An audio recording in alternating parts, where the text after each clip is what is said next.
Nobody knew where he came from, they only knew he came in. Slowly he walked to the end of the bar and ordered up one slug of gin. Well, I could see that he wasn't a large man, I could tell that he wasn't too tall. I judged him to be about 5'3", and a voice was a soft Texas drawl. Said he was needing some wages, for he could ride to the west. Said he could do most all kinds of work, said he could ride with the best. There in his blue eyes was sadness that comes from the need of a friend. And though he tried, he still couldn't hide the loneliness there deep within. Said he would work through the winter for $30 a month and his board. I started to say where he might land a job when a fellow came in through the door. I could tell he was looking for trouble from the way that he came stomping in. He told me to leave Shorty there by himself, come down and wait on a man. The eyes of the little man narrowed, a smile disappeared from his face. Gone was the friendliness that I had seen, a wild look of hate took its place. But the big one continued to mock him, and he told me that I'd better go find him a couple of glasses of milk, then maybe Shorty would grow. When the little man spoke there was stillness, he made sure that everyone heard.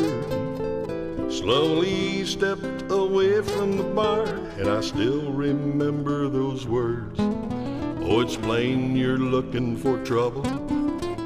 Trouble's what I try to shun. If that's what you want, then that's what you'll get, 'cause cowboy, we're both packing guns. His hands were already positioned, feet wide apart on the floor. I hadn't noticed, but there on his hip was a short-barrel Bass 44. It was plain he was ready and waiting. He leaned a bit forward and said, when you call me Shorty, say Mister, my friend, maybe you'd rather be dead. In the room there was a terrible silence as a big one stepped out on the floor. All drinking stopped, and the tick of the clock said death would wait 10 seconds more. He cursed once or twice in a whisper. He said with a snarl on his lips, nobody's mister to me, little man, and he grabbed for the gun on his hip. But the little man's hands were like lightning.